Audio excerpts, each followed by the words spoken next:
Hi guys! Good morning! So, alam nyo ba, muntikan akong hindi pumasok today sa work kasi I feel so down, I feel so stressed, I feel so pressured, I feel so overwhelmed.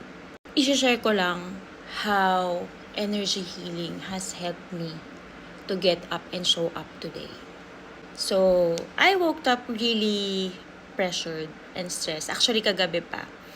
Kasi kailangan ko makahanap ng trabaho na related sa course ko dito sa Australia, which is social work. And ang dami kong kailangan gawin. Lalo na ngayon nagkakram na kami kasi nga we only have like 12 months. In 12 months dapat basta. So sabi ko sa husband, ayan, show ko sa inyo, tinext ko siya, sabi ko, Han, parang ayokong pumasok today. Parang gusto ko na lang mag-apply ng trabaho. Gusto ko mag-review na lang. Para lang maka-tick off ako sa list ko ng mga dapat kong gawin. 1 minute na naman, ang bilis na naman. Anyway, so yun nga. So, sabi ko sa sarili ko, as an energy healing practitioner, I know saan nanggagaling yung ganitong feeling. And alam ko kung paano siya i-release. So, sabi ko, sige nga, i-release nga natin. So, I know na block yung root ko at saka sacral chakra and things like that. Hindi ko na yun i-elaborate. But, nag-exercise ako. Tapos, hindi yun yung mabigat na exercise, guys. Hindi. As in, Qigong exercise lang, tsaka lymphatic drainage lang. Yun lang. Hindi yung extraneous na exercise. Like, for 17 minutes. And, to cut it short, I felt energized. Tapos, niromanticize ko ang buhay ko ngayong umaga. Believe me, hindi ako nakapag-tiklop ng sampay, ng mga sinampay. 3 days na yan, B!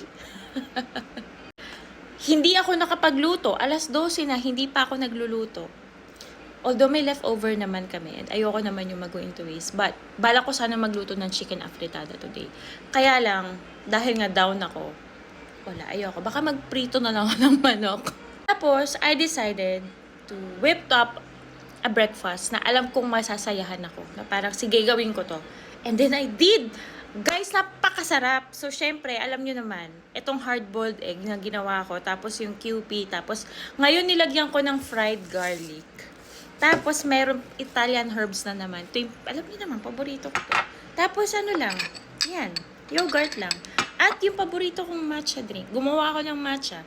Yung matcha, binigyan ako ni Ate Grace. Yung asawa ko, binilan ako ng vanilla syrup. So, I was able to do my own drink. Alam mo yun, parang after nito, ito, may isa na nga lang. Isa na lang. Na-realize ko, gusto ko mag-video. Ito, release ko din. Wait ko rin to release. Kasi dito ako masaya. Kahit walang nanonood ng vlogs ko, wala akong pakailam. Joke lang. I mean, gusto ko lang i-share na sometimes, okay lang magwalo kayo dun sa nararamdaman mo. Okay lang yan. Damhin mo, maganda nga damhin mo eh. At least isa yun sa mga narilis. But, make sure na hindi ka magpapakain doon sa nararamdaman mo kasi it will really eat you up. It will start as katulad nung nangyari sa kapag gising ko lang sa umaga, ganun yung naramdaman ko. Naramdaman ko na lang lahat. Na parang, anong gagawin ko? Parang ganun. So, pero, you only need the will to get up. You really need the will to show up. You need na parang sabi mo sa sarili mo, no, that's not gonna happen. That's not gonna happen. Yun lang. Okay, yun lang. That's why I really appreciated yung ginagawa ko ngayong energy healing. Alam mo yun, parang I was able to pinpoint kung anong problema ko sa sarili ko. Alam ko naman. Pero, minsan, may mga kailangan tayong i-release sa katawan natin. And, Qigong and lymphatic drainage really helped me. Hindi lang to lose weight, but to have a clearer mind. Yung clarity, yung focus ko ngayon, grabe. And, tinan mo, 5 minutes na naman to. Hindi ko alam kung aabot ka dito. Siguro nag-aagahan ka or nanananghalian or naghahapunan. But, thank you for listening to me. So, yun lang. Gusto ko lang sabihin na sometimes it just takes you 20 minutes to feel yourself again. And subukan mo. Kahit nga minsan 5 minutes lang gawin mo lang yung gusto mo. Biruin mo ang dami ko pa rin hindi nagagawa. And that's okay. Okay lang yan. Mag-explain na lang ko sa asawa ko mamaya. Mahal, pasensya ka na. Di ako nakapagluto. Ganyan. Pero, papasok na ako ngayon. Hindi na ako absent, ganyan. Kasi malaki yung mawawala sa akin pag umabsent ako eh. Kawawa naman kami naman, problema lang kami, absent pa akong kapal naman ako. Joke lang. So yun, parang nawala na yung kagustuhan kong umabsent. Nawala na yung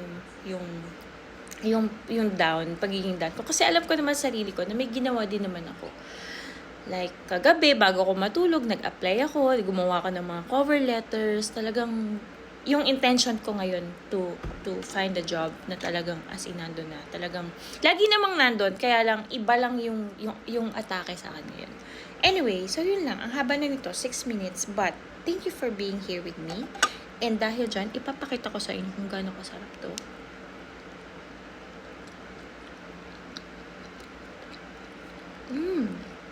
Oh my God. This is so good. Yeah. Bye. Good afternoon sa akin. Good morning sa inyo. Or wherever you are, part ng world. Kaya mo yan. You just need to have the will, the intention to show up again. Bye.